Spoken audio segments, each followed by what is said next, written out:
આગળ સમાચારમાં વાત કરીએ તો પાટણથી સમાચાર પ્રાપ્ત થયા છે। પાટણના રાધનપુરમાં ચૂંટણી બહિષ્કારના બોર્ડ લાગ્યા છે। તો વોર્ડ નંબર 7માં ચૂંટણીના બહિષ્કારના બોર્ડ લાગ્યા છે। તો સ્થાનિકો દ્વારા ચૂંટણીના બહિષ્કાર કરવાનો નિર્ણય કરવામાં આવ્યો છે। તો રામનગર વિસ્તાર વિકાસથી વંચિત રહેતા વિરોધ કરવામાં આવ્યો છે। રોડ રસ્તા સફાઈ વીજળી જેવી પ્રાથમિક સુવિધા પણ આપવામાં આવી નથી। તો જેને લઈને લોકો દ્વારા ચૂંટણીના બહિષ્કારના બોર્ડ લાગવામાં આવ્યા છે।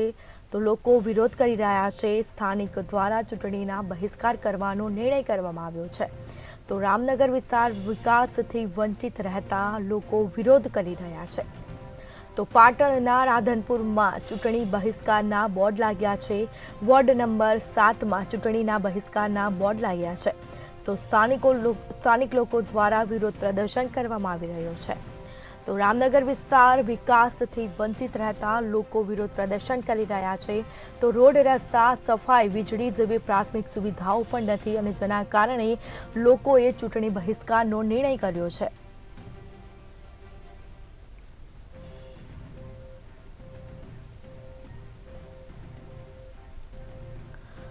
તો પાટણના રાધનપુરમાં ચૂંટણી બહિષ્કારના બોર્ડ લાગ્યા છે। વોર્ડ નંબર 7માં ચૂંટણીના બહિષ્કારના બોર્ડ લાગ્યા હતા।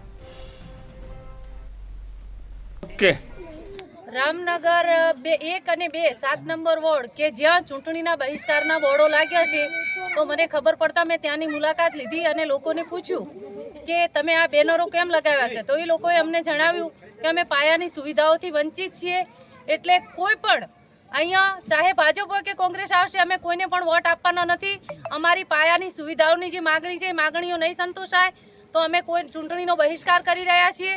અને મેં એમને સમજાવ્યા પણ એ લોકોએ કીધું કે અમારા સત્વરે કામ થાય અને ચાલુ સત્તાને મારા 2 હાથ જોડીને વિનંતી છે કે સત્વરે આ વિસ્તારની મુલાકાત લે અને એમને જે પાયાની સુવિધાઓથી વંચિત છે એ લોકોને એમને સુવિધાનો પૂરી પાડે તો આવનારી લોકસભામાં આ લોકોનો આપણને સપોર્ટ મળી રહે, ન કે સંપૂર્ણપણે એમનો ચૂંટણીનો બહિષ્કાર છે।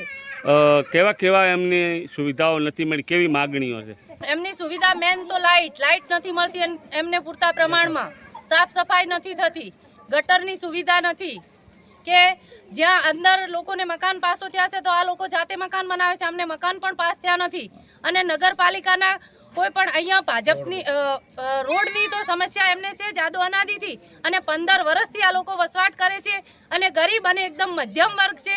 અને હું એક સામાજિક કાર્યકર અને સામાજિક સેવા તરીકે આવી છું અહીંયા એમની મુલાકાતે, અને મેં એમને કીધું પણ કે ના બેન, અમારી માગણીઓ સંતોષાશે ત્યારે જ અમે અમને સપોર્ટ કરીશું। અને બીજું વત્તા એ કે જે જીતેલા છે એ જીતીને જાય છે, જ્યારે ચૂંટણીઓ આવે ત્યારે એ લોકો વોટ માંગવા માટે આવે છે અને વાયદા કરીને જાય છે, અને વાયદાને વચન પછી આવનારી 5 વર્ષ પછી એમની સંભાળ લેતા નથી। એટલે હું સરકારને 2 હાથ જોડીને નમ્ર વિનંતી કરું છું કે સત્વરે આ લોકોની માંગ સંતોષાય, એમના કામો થાય તો આવનારી લોકસભામાં એમનો આપણને સપોર્ટ મળી રહે। શું નામ છે અને કયા વિસ્તારમાં અને કયા ગામમાં રહો છો તમે? અમે રામનગર 7 વોર્ડમાં રહીએ છીએ। રામનગર 2, રામનગર 1।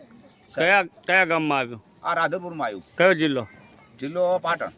અત્યારે તમે કાંઈક બોર્ડ મારે છે લોકસભાની ચૂંટણીનો બહિષ્કાર 2024નો, તો શા બાબતે તમે બહિષ્કાર કરી રહ્યા? અમારે આમાં સાહેબ સુવિધા મળતી નથી, રોડ છે, ગટર છે, લાઇટ છે, આ બધા સમસ્યા બહુ છે આમાં। આ 2 સુધારીયામાં સાહેબ એના હિસાબે અમે આ પહેલાં માર્યું છે, અને ભાજપ કે કોંગ્રેસ અમને આ સુવિધા કરી આલશે, અમે એના ભેગા નકે મતદાન નહીં કરો? નકા મતદાન નહીં કરી, એટલે એના માટે બોર્ડ મારે? એના માટે બોર્ડ। શું નામ છે તમારું? બાબુભાઈ મંજીભાઈ।